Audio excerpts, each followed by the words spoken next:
Dans un peu plus d'un mois, nous allons célébrer le 60e anniversaire de Doctor Who. C'est l'occasion, dans une série de plusieurs petites vidéos, de revenir sur la série en elle-même, mais aussi sur les créations qui gravitent autour et qui sont peut-être moins connues que la série. Et quoi de mieux pour commencer que de vous parler d'un téléfilm qui raconte justement la création de Doctor Who.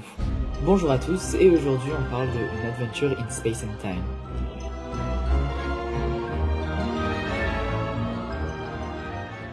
An Adventure in Space and Time est un téléfilm diffusé le 21 novembre 2013 à l'occasion du 50e anniversaire de la série, 2 jours avant la diffusion de l'épisode des 50 ans. Déjà, il faut savoir que ce téléfilm est écrit par Mark Gatiss, un nom assez connu dans Doctor Who. Il a écrit beaucoup d'épisodes, du bon comme du mauvais. On peut citer The Unquiet Dead, The Idiot's Lantern, Robot of Sherwood ou encore Sleep No More. Ouais, ça c'est moins bon. Il a également travaillé sur Doctor Who Confidential, émission sous l'époque RTD qui revenait sur les coulisses de chaque épisode et qui était diffusée sur BBC Three. Et il a aussi joué dans un épisode de Doctor Who dans la saison 3, et là c'est quand même plus compliqué. Enfin bref, c'est un scénariste assez controversé, puisqu'il a un style qui est quand même assez particulier et qui s'attache à jamais faire la même chose. Ça donne pas toujours des bons épisodes. Mais ça en reste pas moins un scénariste qui est plutôt important pour les séries, il a eu plus ou moins un rôle dans chaque saison depuis 2005, mais c'est aussi un fan passionné de Doctor Who depuis son enfance, et au final c'était plutôt logique qu'il s'occupe d'un tel projet, raconter l'histoire de la création de Doctor Who, la série qu'il aime tant. Et c'est en 2003 que vient l'idée à Mark Gatiss d'un téléfilm sur la création de Doctor Who, à l'occasion des 40 ans de la série.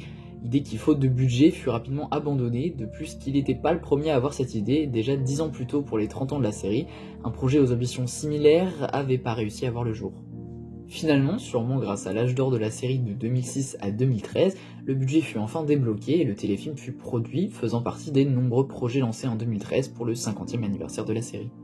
An Adventure in Space and Time raconte donc la création de la série en 1963 et suit notamment William Hartnell, qui joue le premier Docteur, et la productrice Verity Lambert dans les nombreuses difficultés au niveau de la production mais aussi au niveau personnel, et ça jusqu'au départ de William Hartnell de la série en 1966. Alors oui, An Adventure in Space and Time prend quelques libertés par rapport à la vraie histoire, ça comporte quelques incohérences historiques et ça romance pas mal cette histoire, en supprimant notamment des membres de la production, mais aussi en exagérant le conflit entre Verity Lambert et son producteur, alors que tous deux avaient à cœur de prendre la série au sérieux. Mais bon, tout ça c'est pas grave, tant An Adventure in Space and Time est une œuvre qui reste intelligente, juste, et surtout très émouvante, et surtout pour les fans de la série.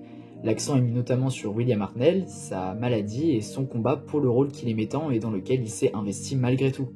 C'est assez triste, mélancolique, mais qu'est-ce que c'est beau, et qui peut résister à cette magnifique fin, donnant une belle explication symbolique des manettes du TARDIS qui bougent toutes seules à la fin de The 10th Planet, l'épisode Régénération de William Hartnell. Et d'ailleurs, c'est David Bradley, notre bien-aimé Rusar, qui joue à la perfection le rôle de William Hartnell dans le téléfilm. On l'avait déjà vu dans la série, dans l'épisode Dinosaurs in a Spaceship, et par la suite il reprendra le costume du premier Docteur pour la première fois aux côtés du 12e Docteur dans Twice Upon a Time, puis aux côtés du 13e Docteur dans le dernier épisode en date, The Power of the Doctor. Il a aussi repris le rôle pour des audios Big Finish. En bref, après An Adventure in Space and Time, il est devenu la figure officielle du premier Docteur dans la série et dans les paramédias. Toujours au niveau du casting, on retrouve aussi Sacha Dhawan qui joue le rôle du réalisateur Waris Hussein, qu'on retrouvera des années plus tard en tant que maître dans les saisons 12 et 13 aux côtés de Jodie Whittaker. Plein de visages qu'on prend toujours autant de plaisir à revoir.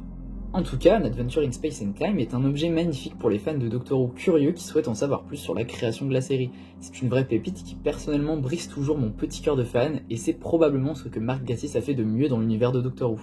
En espérant que cette vidéo vous aura plu et vous aura surtout donné envie de voir ou de revoir An Adventure in Space and Time et de repleurer comme à chaque fois. On se retrouve très bientôt pour parler de la série mais aussi d'autres projets moins connus. Prenez soin de vous, salut!